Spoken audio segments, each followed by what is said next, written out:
Alabanza a ti, Señor. Amén, Señor amado, amén, amén. Amados, vamos a continuar con el tema la constancia y lo que continuamos hace 8 días lo vamos a darle continuidad el siguiente domingo, pero hoy nos envía el ministerio bajo el cual tenemos esa cobertura, un video que estamos viendo de manera mensual y que lo estamos repasando y que el tema es la constancia. Amados, recuerde esto, no es un esfuerzo por querer hacer las cosas, es decirle al Señor que Él haga a través de nosotros lo que Él tiene que hacer. Y su Espíritu Santo es el que actúa en nosotros y que produce el querer como el hacer para que se cumpla su buena voluntad. Entonces, ocupe su lugar y vamos a tomar este tiempo para ver este video. Recuerde, si tiene poca retención de las cosas y memoria, siempre es bueno tener a la mano un cuaderno, un lápiz, un lapicero para hacer anotaciones. Si no, hágalo desde su dispositivo para que podamos recordar estas cosas.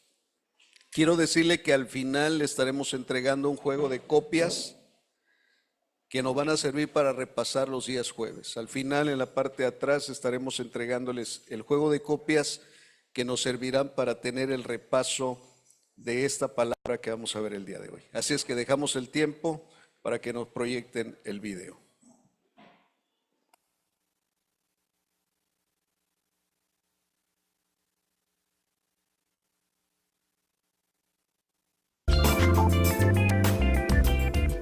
Es una alegría para nosotros volver a compartir este tiempo con ustedes y basarnos una vez más en la palabra del Señor, viendo principios fundamentales e inamovibles para nuestra vida que nos hacen ver la relevancia de todo lo que el Señor nos ha dado. Y en este caso particular estamos viendo ya la constancia. Este es la parte 4, es el cuarto video que compartimos acerca de este tema. Y por supuesto, para volver a introducirnos al tema, vamos a hacer un breve resumen leído de la parte 3 que vimos junto a ustedes. Comenzamos a ver la importancia de la constancia en la vida diaria. Dios creó el matrimonio como la unión de un varón y una mujer. Esa unión es sinónimo de lealtad, fidelidad y permanencia en el vínculo. La función del esposo hacia su esposa tiene su base en el amor, el cual identifica al varón con una actitud constante de entrega hacia ella. El objetivo de la función de la esposa es ser ayuda adecuada para el varón, lo cual requiere de una constancia firme. Sin una actitud de constancia, la esposa no tendrá un claro entendimiento y desarrollo de una sujeción a la manera de Dios. La enseñanza que los padres reciben del Señor deben transferirla a sus hijos continuamente. Sin duda, en esta acción está involucrada la constancia. En el ejercicio de su función, los padres corrigen, aman, disciplinan, instruyen y crían a sus hijos. Estas palabras denotan un trabajo continuo y dedicado que requiere de constancia. Qué bueno es poder ver la constancia aplicada a nuestra vida diaria y a nuestra vida cotidiana. Y en esta enseñanza continuaremos viendo la constancia en la importancia de lo que el Señor nos ha entregado en las funciones de la vida de todos los días, pero que son tan importantes para cada uno de nosotros. Y para terminar con esta área de la familia, vamos con los hijos. Así que, chicos, jóvenes, señoritas, escuchen muy bien lo que Dios tiene que decirles a ustedes relacionado con la constancia y su actitud. Vamos a leer Efesios el capítulo 6 y los versículos 2 y 3. Así que, atención, dice así la palabra de Dios. Hijos, obedezcan en el Señor a sus padres, porque esto es justo. Honra a tu padre y a tu madre, que es el primer mandamiento con promesa, para que te vaya bien y disfrutes de una larga vida en la tierra. Este versículo es riquísimo en contenido. Vamos a detenernos a ver algunas frases, algunas palabras que son claves. Comienza diciendo: hijos, obedezcan en el Señor a sus padres. La obediencia tiene que ver con recibir una instrucción de una autoridad superior y obedecerla, pero con agrado. Llama mucho la atención que la palabra diga: hijos, obedezcan en el Señor. La frase en el Señor es la clave, porque no dice hijos obedezcan, dices hijos obedezcan en el Señor. ¿Qué significa esto? En un ámbito determinado, en un marco de referencia que es lo que le agrada al Señor, la voluntad del Señor, recibiendo la fuerza del Señor y haciendo aquello que el Señor pide, porque se está respetando el marco de referencia. La obediencia, si no tiene marco de referencia, pierde sustancia. Hijos, obedezcan en el Señor a sus padres. Y agrega: porque esto es justo. Así que Dios considera justa la obediencia. Así que chicas, chicos, muchachos, cuando ustedes están obedeciendo a sus padres en el Señor mira su corazón. Un corazón de obediencia se dispone a acatar la disposición de los padres. Y además, si ustedes están obedeciendo de esta forma, están estableciendo justicia, porque esto es justo delante de Dios. Pero luego de la obediencia dice: honra a tu padre y a tu madre, porque es el primer mandamiento con promesa. Honrar. ¿Qué significa honrar? Valorar, respetar, darle a los padres el lugar que Dios les dio. La honra es independiente de la obediencia. La honra siempre tiene que existir. Ahora, es muy importante que dice: es el primer mandamiento con promesa. Y agrega: para que te vaya bien. Así que cuando un hijo, una hija, honra al padre, la palabra dice que le va a ir bien y que además será de larga vida. Es importante que cuando el Señor habla, porque es el Señor, escuchemos lo que dice. Estas no son palabras dichas porque sí, son palabras que vienen de Dios para que los hijos se comporten honrando al Señor cuando obedecen y honran a sus padres. Ahora bien, en cuanto a la obediencia dura el tiempo en que el hijo o la hija está en la casa, pero luego que el hijo o la hija se casan, o a lo mejor se va a vivir a otro lugar, ahí la obediencia cambia de manera, cambia de forma. La honra es para toda la vida. Tomen en cuenta esto, chicas, muchachos, chicos más chicos. Dios honra a los que le honran. Y si ustedes obedecen y honran a sus padres, tendrán la aprobación de Dios y les irá bien. Dios lo dice, no es una promesa en vano. Dios dice que lo honren. Y el soporte de la obediencia y la honra es la constancia, que es el tema del cual estamos hablando. Siempre pienso cuando leo acerca de la honra a los padres, que el Señor muestre esa instrucción para nuestras vidas sin agregar nada. Lo que quiero decir es, no dice honra a tu padre y a tu madre si ha hecho un buen trabajo contigo. Sí.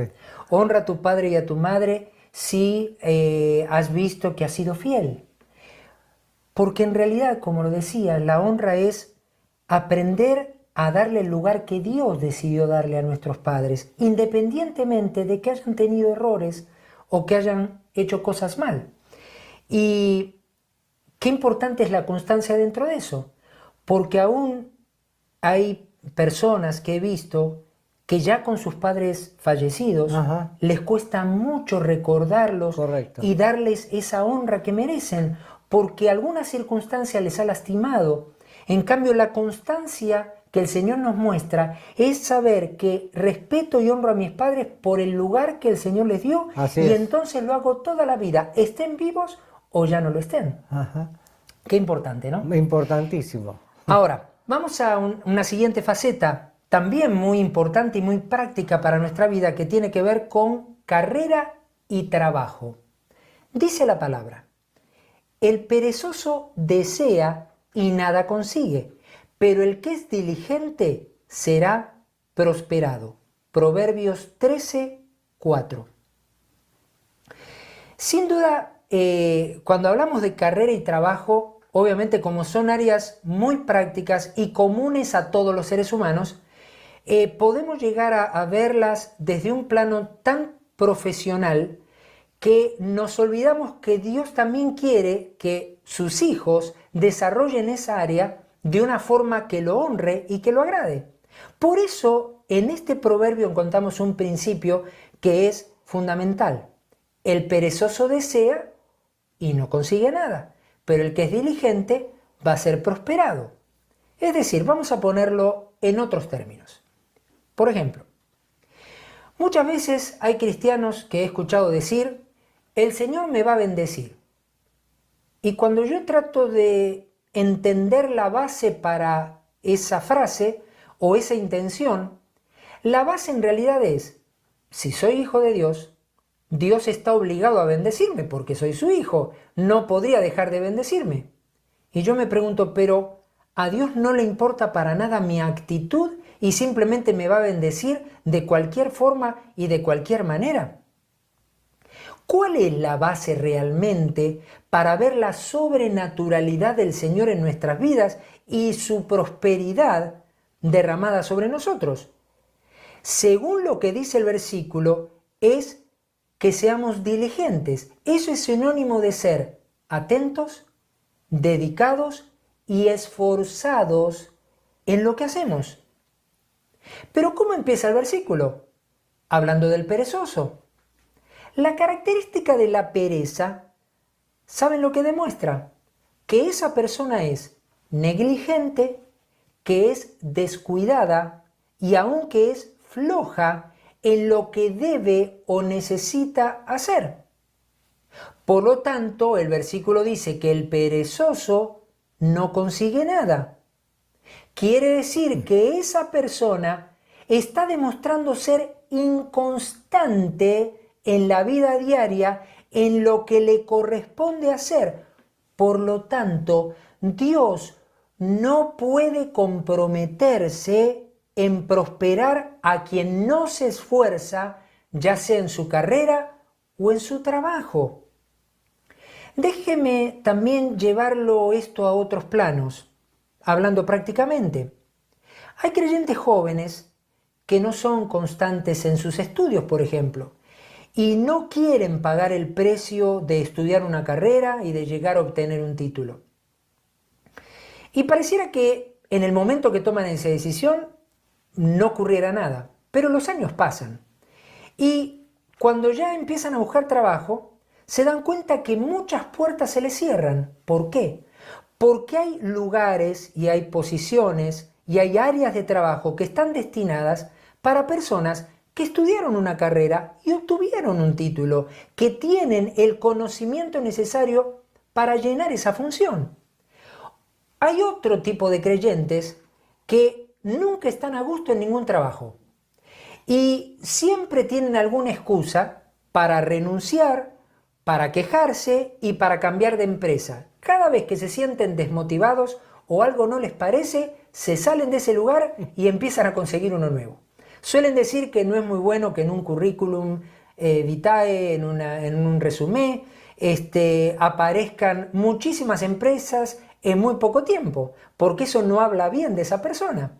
Y justamente las personas que tienen estas características es que se sienten mal por algo e inmediatamente salen corriendo. Prefieren irse y dejar de ser esforzados en el lugar de trabajo. ¿Qué están demostrando? Que no tienen continuidad, que no tienen persistencia, es decir, no hay constancia en el lugar de trabajo para ser fieles y para ser esforzados y dedicados en lo que Dios les puso en las manos para hacer.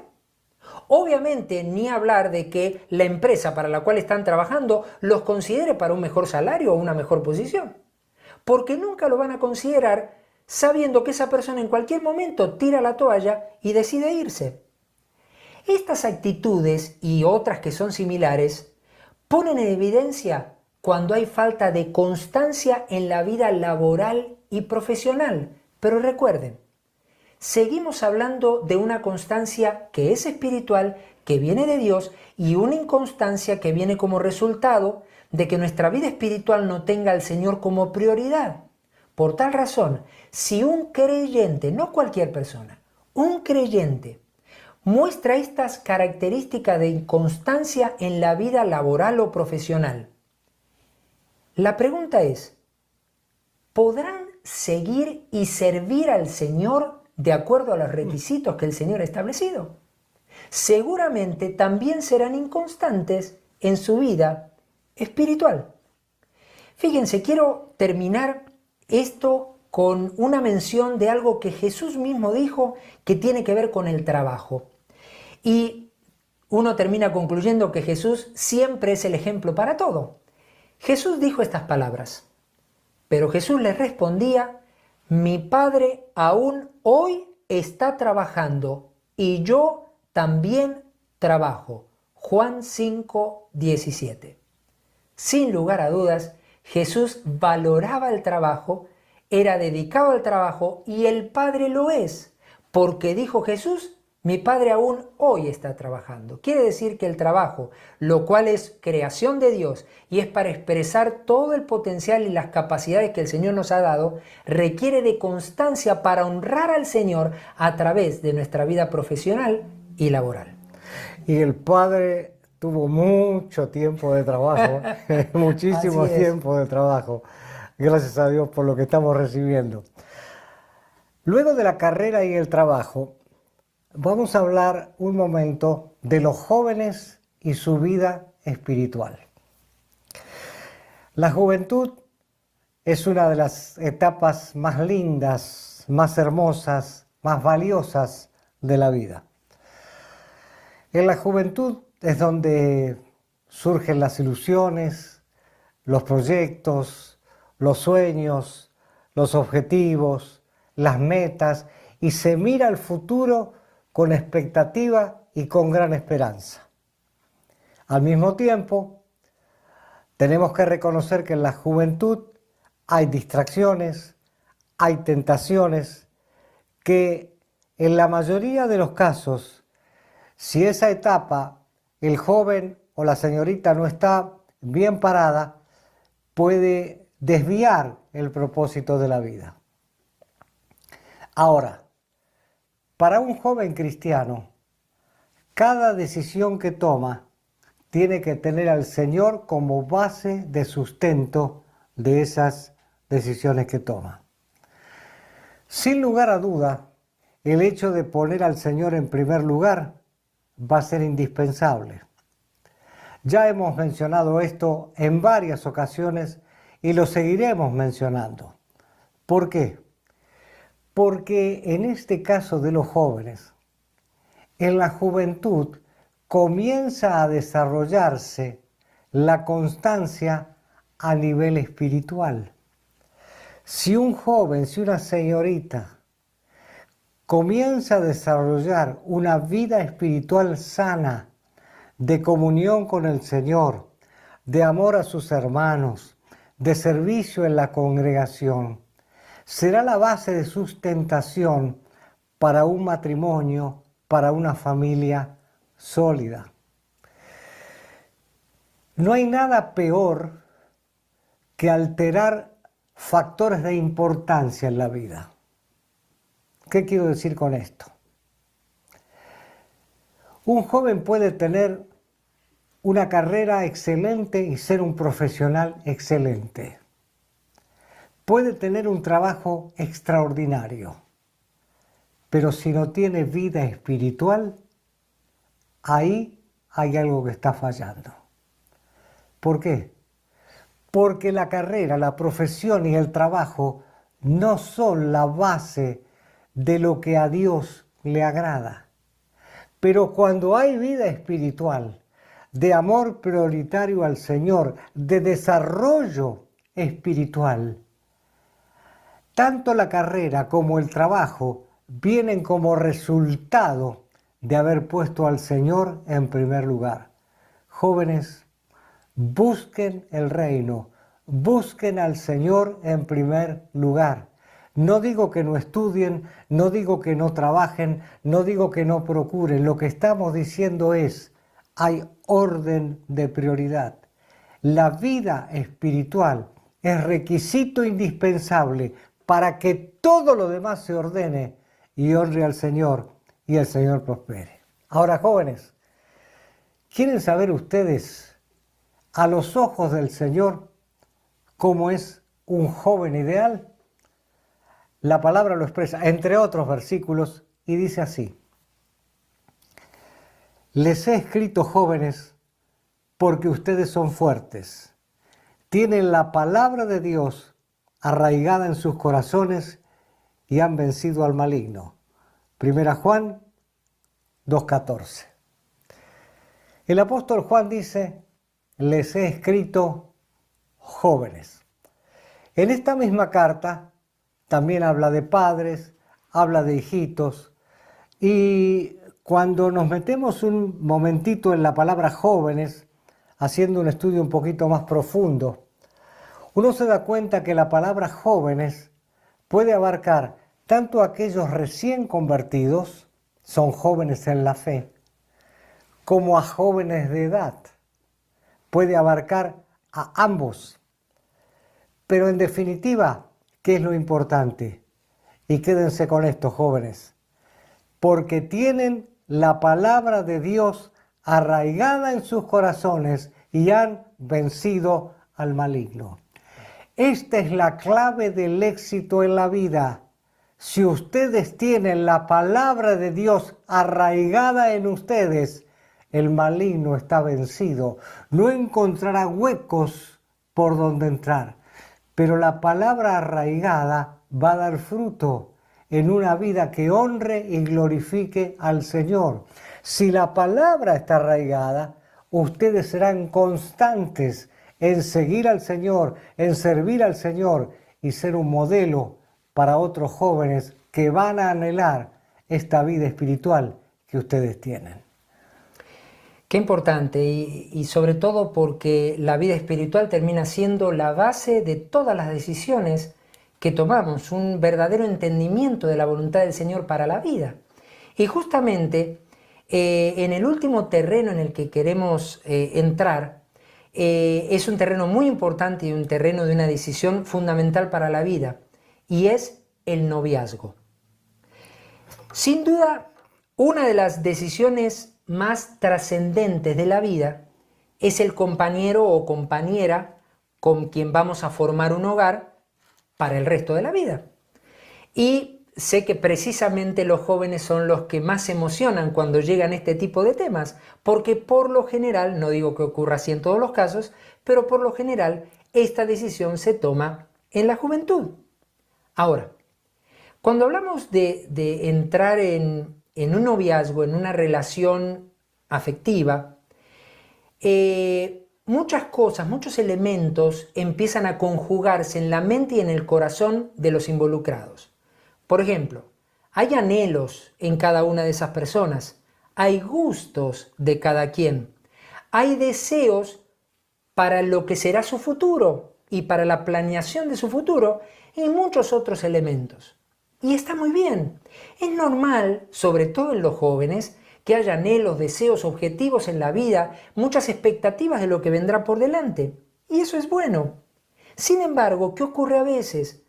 Que todo ese bagaje de cosas personales que se albergan en la mente y en el corazón empiezan a opacar o pueden opacar la guía del Espíritu Santo en una decisión tan importante como ese compañero o esa compañera con la que nos casaremos y viviremos el resto de nuestra vida. Por otra parte, si al momento de tomar una decisión como esta viéramos la relación de noviazgo y la relación del matrimonio futuro como el cumplimiento de nuestros anhelos personales, nos estaríamos olvidando que el Señor tiene un objetivo muchísimo más alto, más elevado y un propósito más grande al formar una pareja que se va a unir en matrimonio. Es decir, el solo pensar en noviazgo y en querer unirme con una persona para casarme debiera hacerme pensar que Dios planeó quién fuera esa persona, pero sobre todo planeó el propósito juntos para hacer un matrimonio que lo honre y que lleve a cabo sus planes. Aquí es donde la etapa del noviazgo juega un papel crucial y lo podríamos llamar como la antesala del tipo de matrimonio que tendremos. Quiero aclarar que seguramente muchos de ustedes saben y han recibido otras enseñanzas incluso de nosotros, donde hemos explicado que el noviazgo no aparece en la Biblia. La manera en que, por ejemplo, en el pueblo de Israel se casaban era muy diferente a lo que hoy conocemos y al noviazgo que hoy conocemos en la sociedad. Sin embargo, nadie dice tampoco que el noviazgo como tal esté mal o no deba desarrollarse de esa forma. En realidad, el noviazgo puede ser muy valioso si lo sabemos enfrentar e interpretar como un momento donde llegamos a conocernos y a entender que allí se va a confirmar la perfecta voluntad de Dios para nuestras vidas. ¿Qué ocurre muchas veces con cierta regularidad y que obviamente no es lo que debiera ocurrir? Voy a hablar de obviamente jóvenes y novios cristianos. Mientras son novios, muestran tener un claro entendimiento y un compromiso con los planes y los propósitos del Señor para su vida matrimonial. Es decir, uno se sienta a conversar con esa pareja de novios y ellos le podrían decir a uno todo lo que quieren de parte del Señor, cómo lo quieren servir, cómo quieren ser útiles en la iglesia, en el reino, y uno los escucha y dice, wow, tienen el panorama absolutamente claro, van a ser un matrimonio extraordinario. Pero cuando se casa, parece que esos anhelos se disiparan y dejaran de existir. En muchos otros casos, uno puede ver como que esas personas lo tenían claro en su mente, pero no era lo que realmente querían. Repetían lo que sabían que tenían que decir, pero no era el verdadero anhelo de su corazón. Y cuando se casan, empiezan a cumplir con los anhelos de su corazón, pero no los anhelos del corazón del Señor. Uno se hace la pregunta, ¿los anhelos y los ideales de esas personas fueron ficticios? ¿Los actuaron? ¿O ya casados lo que les pasó es que la rutina, los compromisos de la vida hicieron que se apagara el entendimiento del plan y de la voluntad de Dios y se disipara el propósito divino para el cual se habían casado? Por tal razón, entendemos que el noviazgo puede ser fundamental. Y vamos a analizarlo desde varias perspectivas, pero siempre relacionado obviamente con la constancia. Antes quiero decirles esto. En nada de lo que vamos a decir pretendemos darles los 7 pasos para un matrimonio feliz. Si tuviéramos esos 7 pasos, tal vez ya hubiéramos escrito un bestseller y estaríamos dando conferencias a nivel internacional. Pero lo que sí creo es que cuando tenemos los principios del Señor en nuestra vida arraigados, vamos rumbo a un matrimonio mucho más que feliz, pleno y consciente de desarrollar la voluntad y el propósito de Dios para sus vidas. Por lo tanto, hay varias pautas que vamos a transmitirles y que queremos compartir con ustedes una a una para poder analizarlas y ver lo que el Señor quiere y que cada joven y señorita debe analizar cuando quiere establecer un noviazgo. Comencemos. Quien quiere iniciar una relación de noviazgo debe saber si el Señor lo está guiando al matrimonio o existe la posibilidad de que Él lo quiera soltero. Esto está referido en 1 Corintios 7, 32 al 34. Creo que escuchar y leer esto para muchos de ustedes jóvenes debe asustarlos un poquito. Y decir, ay caray, pero yo tengo tanta ilusión de casarme, ¿no se le vaya a ocurrir al Señor decirme que me tengo que quedar soltero? Y en realidad, yo quiero decir esto, es normal, absolutamente normal, que haya un deseo de casarnos porque el matrimonio es creación de Dios. Ahora, cuando uno lee a Pablo en este pasaje que no estamos leyendo, pero ustedes luego en casa lo pueden leer, uno se da cuenta que Pablo veía las cosas desde otra perspectiva y había entendido para su propia vida la importancia de haberse mantenido soltero con el propósito de servir al Señor y de ser de utilidad en el reino de los cielos. Eso significa que esa posibilidad puede estar vigente para cualquier hijo o hija de Dios. Por lo tanto, jóvenes, ustedes tienen que preguntarse y decirle al Señor, Señor, yo puedo tener este anhelo, pero ¿será que acaso tú me quieres soltero o soltera porque tienes otros planes para mí?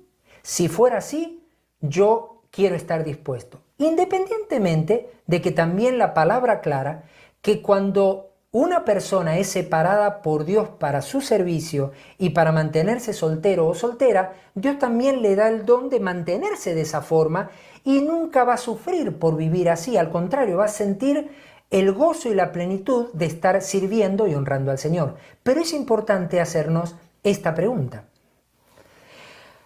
Sí, Daniel. Antes que pases a la Sí, segunda. claro. Es importante hablar de esto porque vamos a hacer algo práctico. La palabra soltero significa único, exclusivo, separado, pero todo completo. Quiere decir que si alguien está soltero, tiene todo de parte de Dios. Pero ¿qué es lo que está pasando? A veces pasa. En las iglesias, habitualmente, cuando una chica o un muchacho, y más las chicas, pasan una edad determinada, viene la hermana, no voy a hacer nombre para no hacer alusión a alguien que se sienta aludida, la hermana fulanita, y le empieza a decir, ¿y para cuándo? ¿Te vas a quedar para vestir santos? ¿Y no te parece que...? Pero ¿qué pasa si la chica está en un proceso donde está con el Señor tratando algo, resolviendo algo, o en este caso, por causa del Señor, decide quedarse soltera? Y hablo tanto de chicas como de muchachos. Quiere decir que no es bueno que las hermanas o hermanos de la iglesia estén con ese tipo de argumento sobre los jóvenes. Deben respetar esa privacidad. Ahora, si los pastores de esa chica o de ese muchacho reconocen que tienen que hablar por alguna razón particular a otro nivel con esa chica o ese muchacho, está bien. Pero por el hecho así de decir, ¿y para cuándo te vas a casar? No, los hijos de Dios no estamos para eso. Estamos para propósitos superiores. Y si va a llegar una chica y va a llegar un muchacho, va a ser algo que venga de Dios y no importa la edad. No importa la edad. Entonces creo que en esto la gente mayor debe madurar en las congregaciones y debe respetar la privacidad de los jóvenes. Creo que esta cuestión práctica es importante comentarla. Sumamente importante, Daniel. Vamos a lo segundo. En el caso de saber que el Señor lo está guiando al matrimonio, debe preguntarse, por qué y para qué me quiero casar. Es decir, yo tengo que, antes de siquiera iniciar una relación o pensar en un noviazgo, debo hacerme estas preguntas. ¿Qué significa el matrimonio para mí? O en realidad, ¿cuál es la verdadera razón por qué yo quiero llegar al matrimonio? ¿Para qué me quisiera casar? Yo quiero, como bien daba el ejemplo Daniel, satisfacer algún área de mi ser. Yo quiero sentirme completo a través del matrimonio. Yo quiero realizarme a través del matrimonio. Yo quiero tener a alguien a mi lado porque me da terror pensar en la soledad. El matrimonio es creación de Dios, pero con un propósito particular. Y cuando encontramos el propósito de Dios, en principio para nuestra vida como personas, como hijos individuales delante del Señor, y luego lo encontramos para el matrimonio que Dios quiere formar, entonces sabremos que el matrimonio no tiene nada que ver con el cumplimiento de deseos propios o de llenar algo en nuestras vidas, sino que el matrimonio es para los propósitos que el Señor ha establecido con nosotros. Vamos a lo tercero.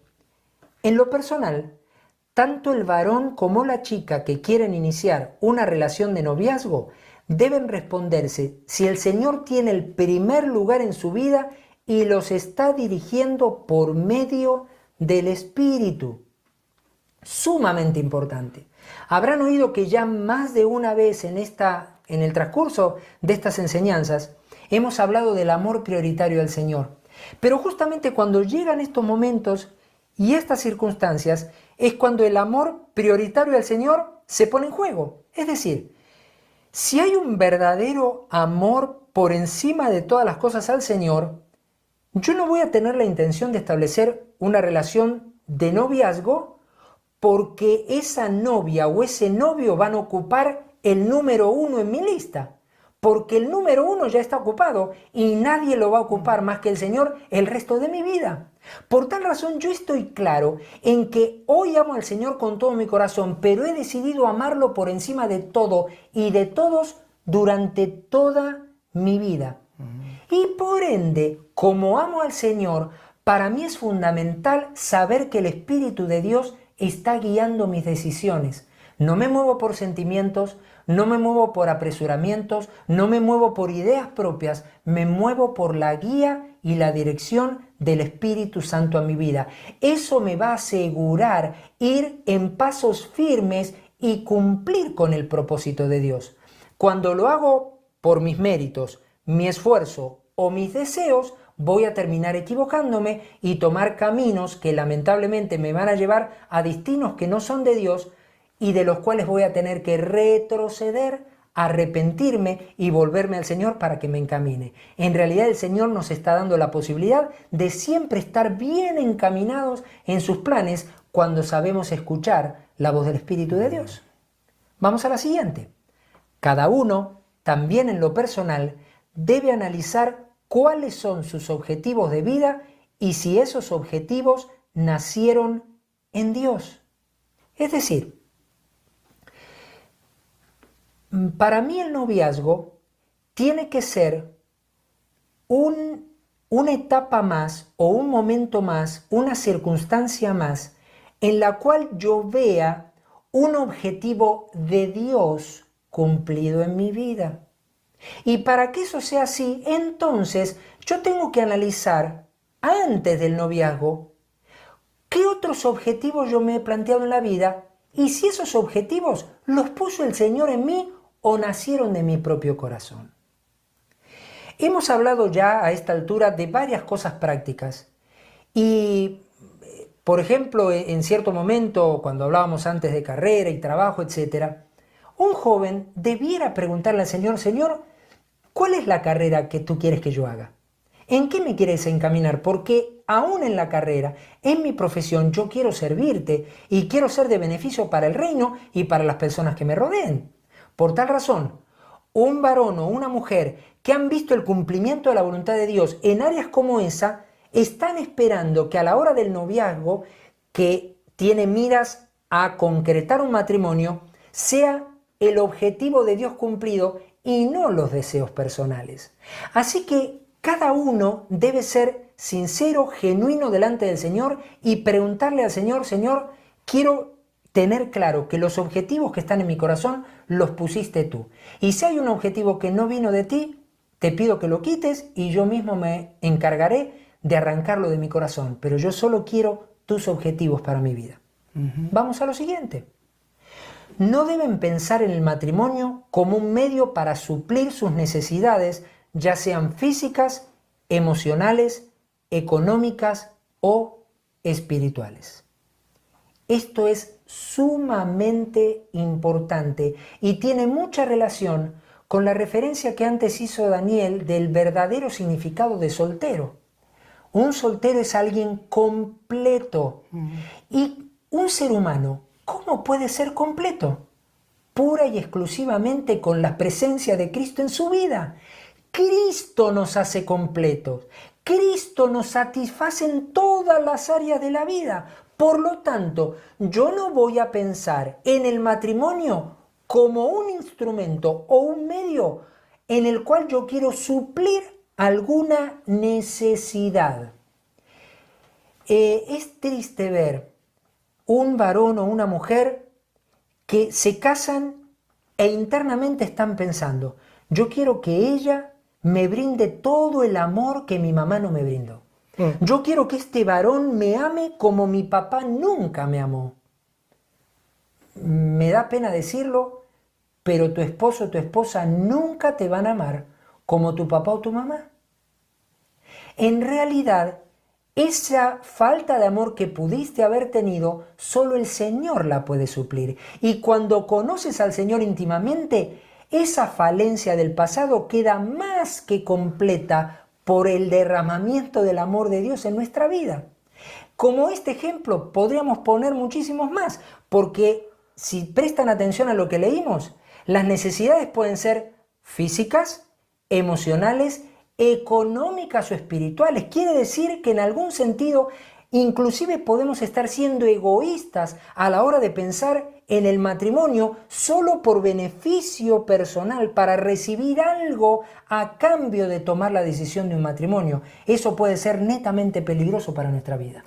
Voy a agregar algo a lo que estás comentando. Y mientras hablabas me acordé de una experiencia que Estela y yo tuvimos en la primera iglesia que pastoreamos en México. Había una señorita que venía de un hogar disfuncional, muchos problemas, pero ella se puso de novio con un muchacho que casi no tenía nada del Señor. Y le aconsejábamos, le decíamos, y no había caso, porque el asunto era salir de la casa y recibir afecto que no había recibido en la casa. Como se acercaba la fecha de la boda, tanto esta señorita como este joven que no venía a la congregación nos piden hablar. ¿Para qué? Y porque llegaba el día de la boda y ¿qué querían? Que yo como pastor predicara en la boda. Entonces comenzamos a hablar y dentro de la conversación el muchacho expresó algo clave. Dijo así: mire, pastor, quiero decirle que yo la amo a esta chica. Quiero decirle que sí, yo me quiero casar con ella, es una buena chica, sé que tiene muchos problemas, pero yo también tengo mi propia vida. Quiero que sepa, delante de ustedes como pastores, lo siguiente. Yo me voy a casar, pero de viernes a domingo yo voy a desaparecer de mi casa porque me quiero ir de juerga con mis amigos. Y entonces yo la miro a la chica y le digo, ¿te das cuenta lo que está diciendo? Y ella llorando dice, sí, pero yo tengo necesidad de él y lo quiero igual y me voy a casar. Se terminó la conversación. Dije, ¿saben qué? No hablemos más, yo no predicaré en su boda y hagan lo que ustedes quieren hacer. Se casaron, a los 6 meses estaban divorciados. Claro. ¿Por qué? porque necesidades físicas, afectivas, emocionales, no es por eso. Además, esta chica tiene el complemento de que el muchacho no quería saber nada con el Señor. Entonces, el objetivo, ¿cuál es? Para ponerme de novio y luego casarme. Claro. Triste pero real. Vamos a lo siguiente.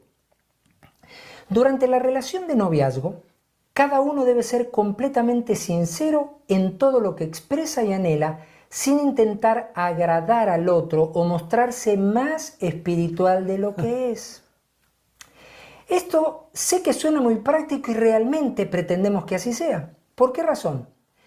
Porque a veces los jóvenes cristianos, como saben bastante del vocabulario y manejan un poquito los conceptos de la palabra, entonces a la hora de entrar en una relación de noviazgo empiezan a hablar en términos muy espirituales y mostrar cuánto conocen al Señor y cuánto aman al Señor, y expresan cosas que no son las que realmente sienten, pero las que saben que la otra persona quiere escuchar.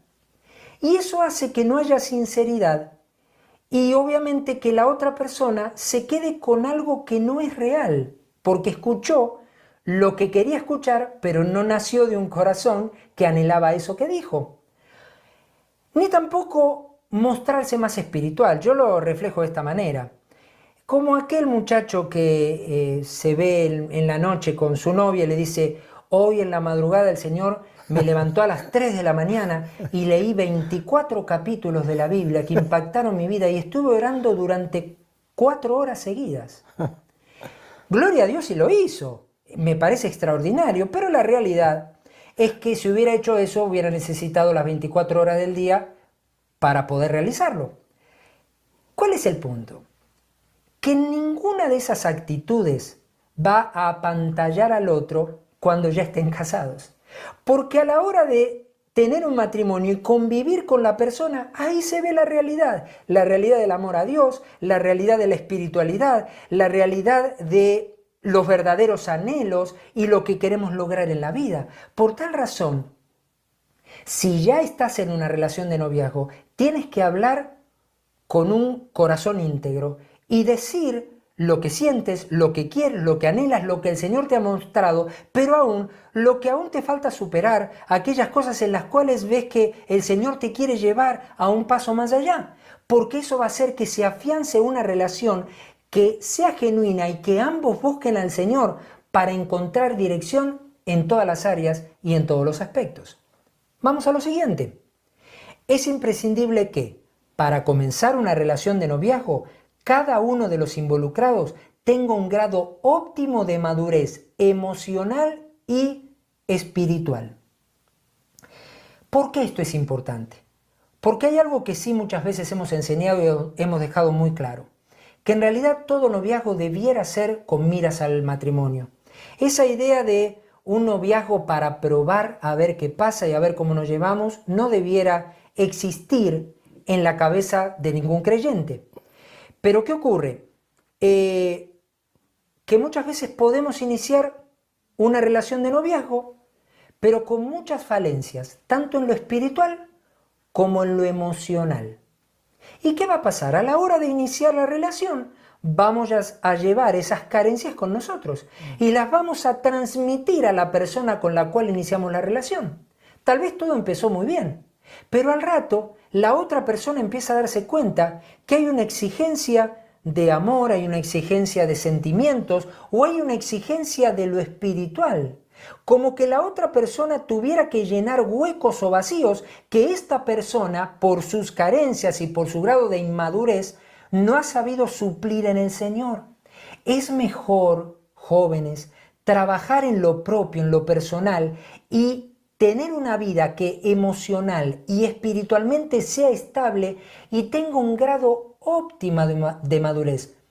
La madurez va a continuar el resto de nuestra vida. Nadie está diciendo alcanza lo máximo antes de casarte. No, pero en realidad uno sabe cuando viene arrastrando situaciones que en realidad van a ser peligrosas y complicadas para aquella persona con la cual vamos a entrar en una relación y con la cual nos vamos a casar.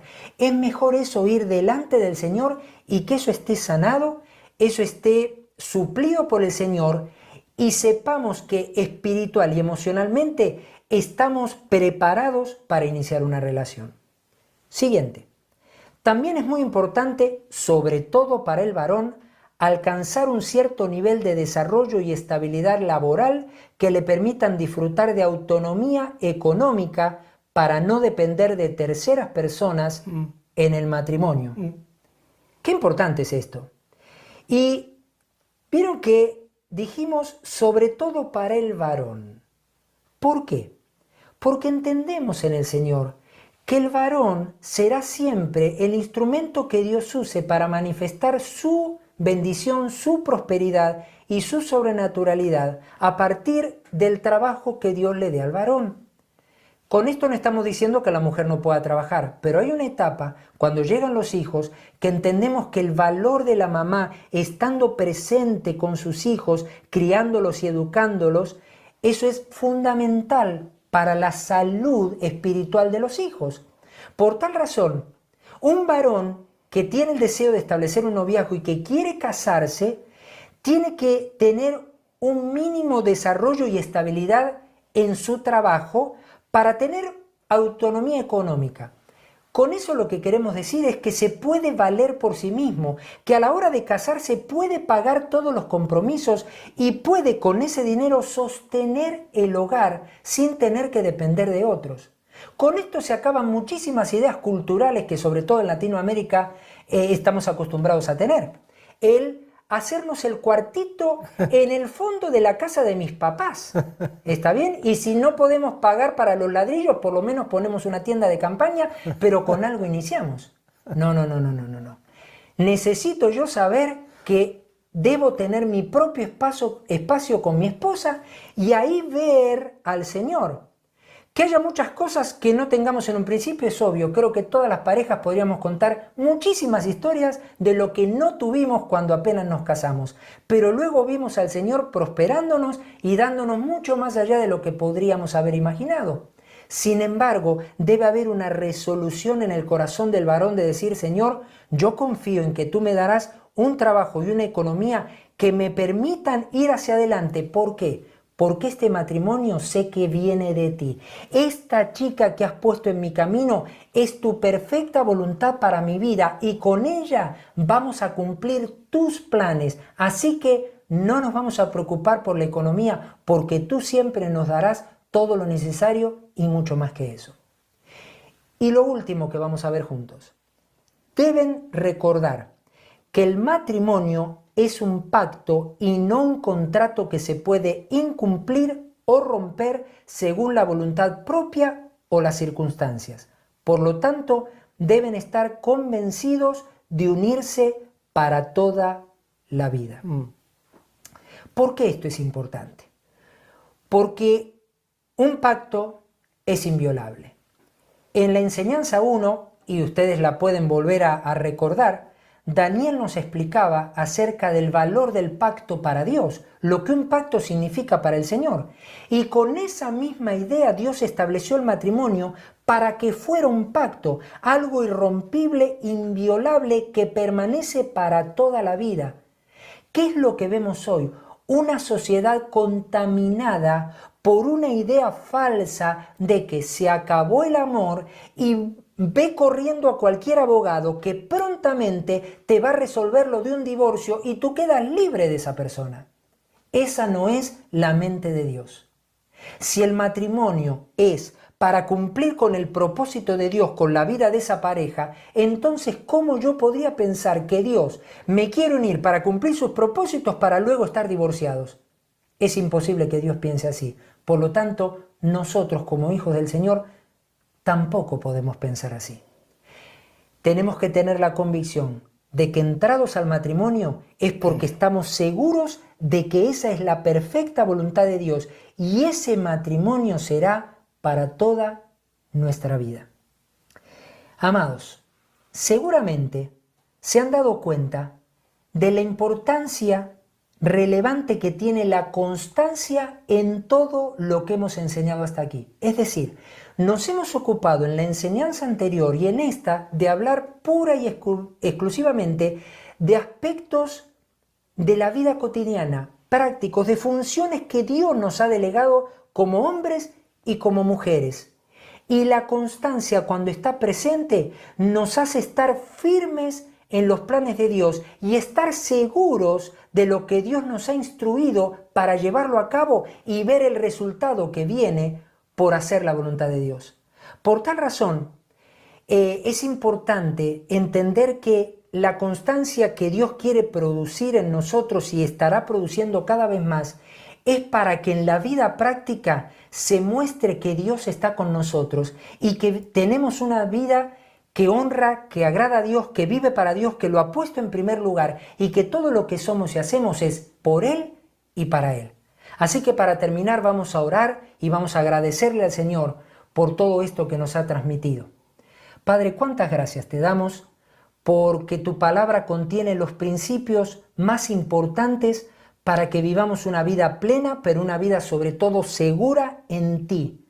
Señor, si respetamos y experimentamos cada uno de los principios que estamos analizando, tenemos la seguridad de ver hacia adelante y de mirar un futuro que no es incierto. Al contrario, es un futuro que está resguardado por tu perfecta voluntad y guiado por la voz de tu Espíritu Santo. Y por eso te agradecemos, Señor, porque cada uno de nosotros como tus hijos tenemos el privilegio y la oportunidad de vivir en tu perfecta voluntad y darnos cuenta, Señor, que tú nos estás guiando a que se cumplan tus propósitos en cada área de nuestra vida. Por eso, Señor, te agradecemos por la constancia que tú produces en nuestro interior, una constancia que viene de ti, que seguiremos en las próximas enseñanzas analizando a mayor profundidad, pero una constancia que nos hace estar bien parados de saber quiénes somos y lo que tenemos en Cristo Jesús, y con ese entendimiento afrontar cada una de las responsabilidades que nos has delegado y hacerlas con pasión, con esmero, con dedicación, honrándote y sirviéndote a través de cada una de esas funciones. Glorifícate, Señor, en medio de nuestra vida cotidiana. Señor, queremos ver tu presencia manifiesta aún en las cosas más sencillas de la vida. Queremos, Señor, que tu presencia sea el sello fundamental, que haga que otros vean que tú estás presente aún en las cosas que para otros pueden ser fastidiosas, rutinarias o innecesarias o que no les gusta hacer. Y sin embargo que vean en nosotros el placer y el agrado de honrarte y servirte a través de esas funciones. Señor, te bendecimos y te honramos y te damos muchas gracias por hablar a nuestro corazón e instruirnos con el amor que lo haces. En el nombre de Cristo. Amén. Amén. Y amén.